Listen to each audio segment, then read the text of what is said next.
All right, so our first set of 3 movements, we're going to have a wall squat, we're going to have a dive bomber push-up, sometimes referred to as kind of a yoga style push-up, and then we're going to have a kettlebell halo.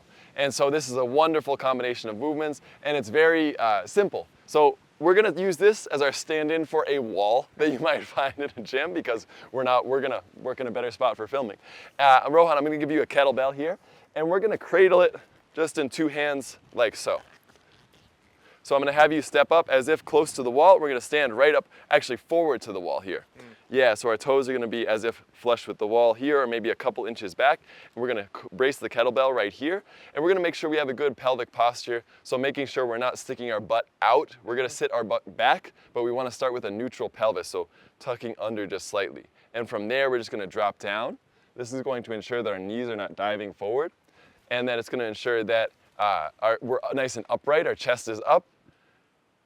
It is also very difficult to do if we start to anterior tilt. So tuck under a little bit more, the opposite. Yeah, under. Yeah, and keep your strong core on the way down.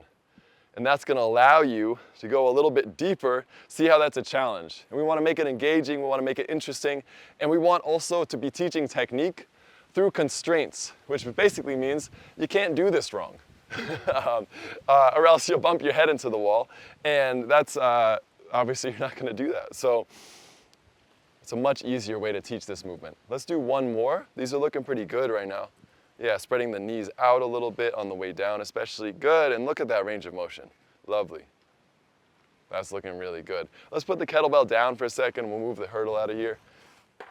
And we're going to go right into our dive bomber or yoga style push-up. So you can be on the ground, hands and knees, where you'd like to be. So we're going to start, hands and knees to start. Starting in this position here. And from here, we're going to actually push ourselves back, pushing it kind of like loading up a bow and arrow, so we're really stretching out the back sides of the legs here. And then from here, we're going to just drop down, control moving into this sort of push-up position. Take a moment here, draw your shoulder blades back, open up the chest, more back. Yeah, there you go. And then from there, reaching up, looking up at the sky. Good. We can keep our knees off the ground if we want more of a challenge, or on the ground if we're not ready for that. Then from here, we're going to push our way back again, really loading up the hips and feeling like we're pushing through the glutes as we come forward, squeezing the shoulder blades in the back, getting a lot of range of motion in the chest, and then coming up, noticing the big tricep extension, pump you're getting on the way up, pushing back, being active in the shoulders, and then going, being really active here. Yeah, very good, very good, very good. Come back again, right here, good. Good, some common mistakes are to overarch the back on the way down. We want the core to be engaged the entire time. We want the glutes to be firing and pushing us into this motion, and we really want to, open through the chest. That's absolutely crucial. Good. You can do this for the full minute, you're a pro. But it can get challenging, and just persevere. If you get too tired, you can also just put the knees down at various points of the exercise. So coming through and then just placing the knees down if that minute gets to be a little bit too much. That's an easy little regression that you can go through and then pop your way back. So you're still getting the work capacity, maybe not the strength. So the last one in the set, let's go with a halo. Right here, gonna have the kettlebell up, holding it by the prongs here. And all we're gonna do is keep our core solid, and we're gonna wrap around the head, come back to the chest. And this is a wonderful shoulder opener. You can keep going in one direction, and then eventually you can switch directions. So when I'm doing something bidirectional for time, I'm often going to do three repetitions or 5 repetitions, and then I'm gonna switch. And so, keeping a good posture.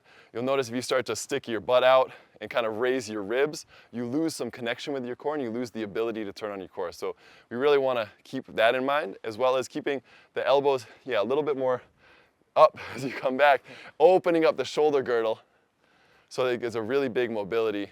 And especially if you wanted to use a heavier weight, as you come around, come a little bit down closer to your chest. Yeah, exactly. And that also is a little bit more effortful as well, because you have to really move it through the full range of motion instead of skipping that last little part that it's harder, so we might naturally not want to do it. Looks great. What do you feel, Rohan? My shoulders are cracking. Yeah. That's what I feel. Great. Feels amazing. Yeah.